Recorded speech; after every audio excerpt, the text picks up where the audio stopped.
O tempo do ajuntamento. No dia 23 de setembro, o Senhor mostrou-me que ele havia estendido a sua mão pela segunda vez para reaver o remanescente do seu povo, e que se deviam fazer esforços redobrados neste tempo do ajuntamento. Na dispersão, Israel fora castigado e maltratado, mas agora, no tempo do ajuntamento, Deus sarará o seu povo e o unirá.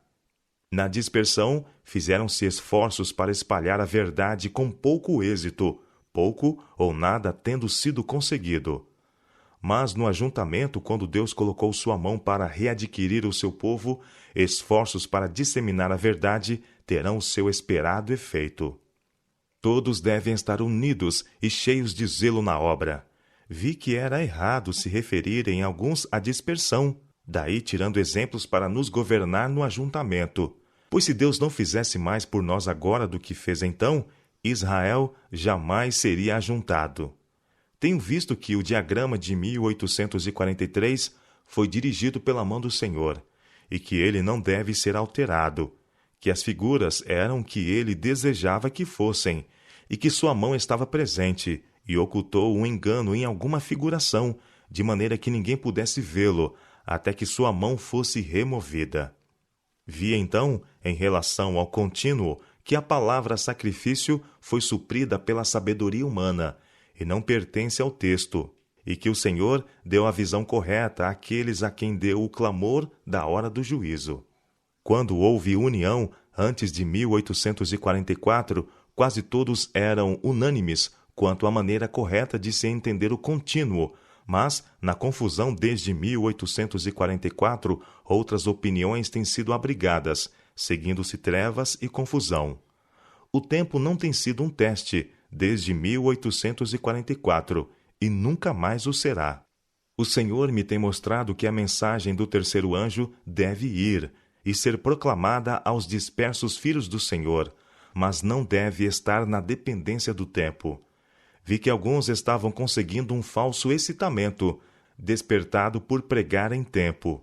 Mas a mensagem do terceiro anjo é mais forte do que o tempo possa ser. Vi que esta mensagem pode sustentar o seu próprio fundamento e não necessita de tempo para fortalecê-la, e que ela irá em grande poder e fará a sua obra e será abreviada em justiça. Foi-me indicados, então, alguns que estão em grande erro de crer que é seu dever ir à antiga Jerusalém, entendendo que tem uma obra a fazer ali antes que o Senhor venha. Tal opinião é de molde a afastar a mente e o interesse da presente obra do Senhor sob a mensagem do terceiro anjo, pois os que pensam que devem, não obstante ir à velha Jerusalém, terão sua mente posta ali, e os seus recursos serão tirados da causa da verdade presente, para permitir a eles e outros estar ali. Vi que tal missão não realizaria nenhum bem real, que levaria um bom espaço de tempo para levar alguns judeus a se tornarem crentes mesmo na primeira vinda de Cristo, quanto mais no seu segundo advento. Vi que Satanás havia enganado sobremodo alguns neste ponto e que as almas a todo o redor deles, neste país, poderiam ser ajudadas por eles e levadas a guardar os mandamentos de Deus, mas foram, deixando-as perecer. Vi também que a velha Jerusalém jamais seria reconstruída e que Satanás estava fazendo o máximo para levar a mente dos filhos do Senhor para essas coisas agora, no tempo do ajuntamento, impedindo-os de dedicar todo o seu interesse à presente obra do Senhor, levando-os assim a negligenciarem a necessária preparação para o dia do Senhor. Prezado ouvinte, o senso do dever para com meus irmãos e minhas irmãs e o desejo de que o sangue das almas não seja encontrado em meus vestidos impelem-me a escrever esta pequena obra. Estou ciente da incredulidade existente no espírito das multidões com respeito às visões, como também de que muitos que professam estar aguardando a Cristo e ensina que estamos vivendo nos últimos dias, consideram-na como vindas de Satanás. Desse modo, espero oposição, e não tivesse eu sentido que o Senhor requereu isto de mim, não teria tornado públicas as minhas visões, dado que elas provavelmente atrairão o ódio e o escárnio de alguns. Mas eu temo a Deus mais que ao homem. Quando o Senhor no início me deu mensagens para levar a seu povo, foi-me difícil apresentá-las, e muitas vezes eu as amenizei e as tornei mais suaves pelo temor de ferir a alguém. Foi uma grande prova declarar-lhes as mensagens como o Senhor mas entregou. Eu não compreendia que estava sendo infiel e não via o pecado e o perigo de tal procedimento até que fui levada em visão à presença de Jesus. Ele me olhou com o senho carregado e desviou de mim o seu rosto. Não é possível descrever o terror e a agonia que senti. Caí sobre o meu rosto diante dele, mas não tive força para proferir uma só palavra. Oh, como ansiei ser coberta e ocultada daquela fronte severa! Pude então compreender um pouco de como se sentirão os perdidos ao clamarem aos montes e às rochas: caí sobre nós e escondei-nos da face daquele que se assenta no trono e da ira do Cordeiro. Nesta ocasião, um anjo mandou-me levantar, e o quadro que meus olhos enfrentaram dificilmente poderá ser descrito. Um grupo foi apresentado diante de mim, cujos cabelos e vestes estavam em desalinho e rasgados, e cujos rostos eram o quadro do desespero e do horror. Eles se aproximaram de mim, tiraram as suas vestes e as esfregaram nas minhas. Olhei as minhas vestes e vi que estavam manchadas de sangue, e esse sangue abria nelas buracos. De novo caí como morta aos pés do meu anjo assistente. Ele não podia articular nenhuma escusa. Minha língua recusava toda a palavra, e eu desejei ser afastada de tão santo lugar.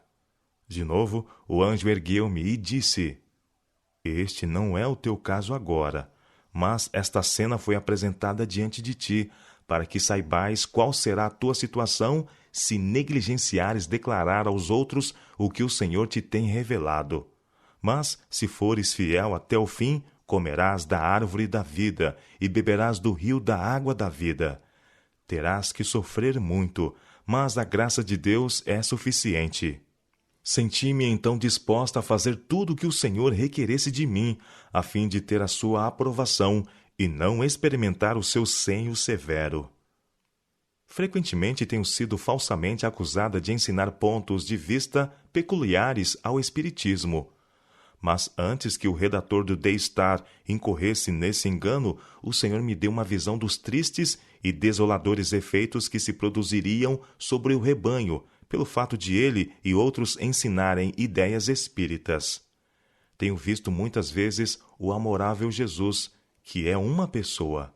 Perguntei-lhe se seu pai era uma pessoa e tinha a mesma forma que ele. Disse Jesus: Eu sou a expressa imagem da pessoa de meu pai. Tenho muitas vezes visto que o ponto de vista do Espiritismo afasta toda a glória do céu, e que em muitas mentes o trono de Davi e a amorável pessoa de Jesus têm sido queimados no fogo do Espiritismo. Tenho visto que alguns que têm sido enganados e conduzidos a este erro serão levados para a luz da verdade, mas ser-lhes-á quase impossível se libertarem inteiramente do poder enganador do Espiritismo. Tais pessoas devem fazer uma obra integral, confessando seus erros e abandonando-os para sempre. Recomendo, caro ouvinte, a palavra de Deus como regra de vossa fé e prática. Por essa palavra seremos julgados. Nela, Deus prometeu dar visões nos últimos dias, não para uma nova regra de fé, mas para conforto do seu povo e para corrigir os que se desviam da verdade bíblica.